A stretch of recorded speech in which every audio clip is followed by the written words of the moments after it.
राम राम दोस्तों, मैं आपकी प्यारी दुलारी चुगल किशोरी। कैसे हैं आप लोग? हम तो बिल्कुल ठीक हैं। रोज की तरह आपकी चुगल किशोरी आपके सामने हाजिर है ढेर सारी ओरिजिनल चुगलियां लेकर। आज अनुपमा में आज का दिन अनुपमा के लिए बहुत खास है भाई, क्योंकि वो कुकिंग कंपटीशन में भाग ले रही है।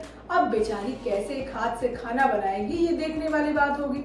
जबकि ये रिश्ता क्या कहलाता है में रूही का तांडव शुरू हो गया है और रूही के चक्कर में अरमान अभीरा को भूल गया है। अब बेचारी अभीरा अकेले ही अक्षरा का जन्मदिन मना रही है। अब बुरा तो उसे बहुत लग रहा है, लेकिन करे तो क्या करे, इसलिए वो ख्वाबों में ही अरमान के साथ रोमांस कर रही है। जबकि गुम है किसी के प्यार में सभी को हर जगह अभीरा की तरह ईशान ही दिख रहा है। अब पढ़ाई को छोड़ उसका मन तो ईशान की सेवा करने को चाह रहा है। अब ये तो थी मोटा मोटी जानकारी, लेकिन पूरी जानकारी के लिए रोज की तरह आपको हमारा शो देखना होगा। तो चलिए बिना देरी के पहले अनुपमा के सेट पर चलते हैं और जानते हैं कि आज के एपिसोड में आप क्या खास देखेंगे।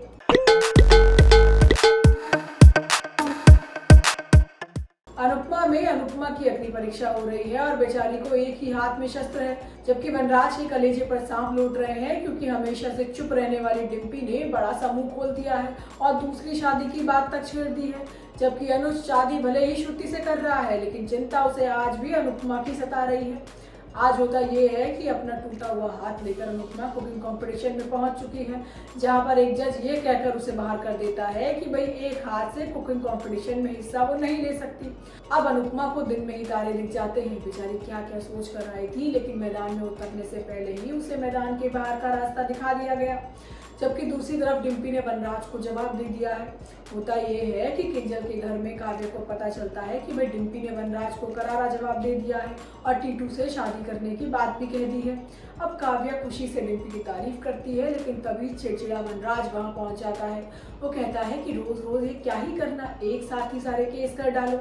लेकिन डिम्पी कहती है कि पापा आप चिल्लाओ मत, आपने हमारे लिए बहुत कुछ किया है, अंश को पापा का प्यार दिया है, लेकिन दादू कभी पापा नहीं बन सकते। अब प्लीज अंश को पापा के प्यार की जरूरत है। अब डिम्पी साफ कर देती है कि वो फिर भी किसी का दिल दुखाकर दूसरी शादी नहीं करेगी। वहीं दूसरी तरफ एक महिला जज अनुपमा का साथ देती है और उसे कंपटीशन में एंट्री लेने को कह देती है। वो कहती है कि आपको भी बाकी लोगों की तरह ही समय मिलेगा, कोई ज़्यादा समय नहीं मिलेगा। अनुपमा कहती है कि भाई वो पहले भी एक हाथ से कुकिंग कर चुकी है। अब अनुपमा एक हाथ से खाना बनाती है, लेकिन एक जज अनुपमा के खाना बनाने के तरीके पर सवाल करता है। अब वो क्या करता है ये तो आपको आगे आने वाले एपिसोड में ही पता चलेगा। जबकि रिश्ता क्या कहलाता है में रूही की वजह से अभीरा का बड़ा नुकसान हो गया है। अरमान अभीरा के साथ समय बिताने की बजाय रूही को मना रहा है और उसे संभाल भी रहा है। अब रूही ने काम भी ऐसा किया है जिससे अरमान उसे अपने सीने से लगाए घूम रहा है।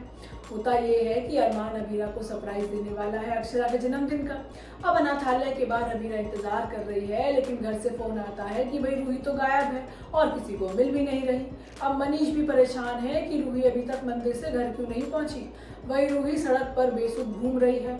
अब घर का कोई सदस्य उसे ढूंढ नहीं पाता, लेकिन अरमान रूही को ढूंढ लेगा।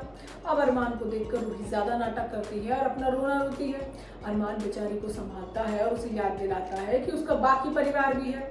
अब वो उसे सीने से लगा लेता है। तो वहीं दूसरी तरफ अभीरा लगातार अरमान को फोन कर रही है, लेकिन रूही के चक्कर में वो फोन नहीं उठा पाता। अब अभीरा अकेले ही अनाथालय में बच्चों के साथ अक्षरा का जन्मदिन मनाती है और ख्वाबों में ही खड़ूसमान के साथ रोमांस करती है। अरमान ने पार्टी का इंतजाम बहुत अच्छा किया है, लेकिन अभीरा को बीच में एक फोन आता है, जिसके बाद वो अपनी ही माँ का जन्मदिन छोड़कर चली जाती है। अब वो कहाँ जा रही है ये तो आगे आने वाले एपिसोड में पता चलेगा, लेकिन रूही को गलतफहमी हो गई है कि अरमान को आज भी उसकी फिक्र है। जबकि गुम है किसी के प्यार में चिन्मय की एंट्री होने वाली है और सभी को जलन होने लगी है, क्योंकि उसे खुद नहीं पता कि भाई वो ईशान से प्यार करने लगी है। बेचारी सभी ईशान की सेहत का पूरा ध्यान रख रही है, लेकिन ईशान तो उसको पढ़ाई पर ध्यान देने के लिए कह रहा है। अब जिसका मन प्रेम में पड़ गया हो उसे पढ़ाई से क्या लेना देना। जबकि सुरेखा खुशी मना रही है कि भाई हरणी की जान बच गई है और अब सभी भोसले परिवार में ज्यादा दिन तक नहीं टिकेगी। आज होता ये है कि सभी को इस बात से परेशानी हो गई है कि वह ईशान रीवा के बगल में कैसे बैठ गया। अब रीवा भी रोमांटिक गाने बजा देती है और सभी के सामने ही ईशान से हनीमून की बातें करती है। अब सभी को बुरा लगता है, सो वो गाड़ी से उतर जाती है।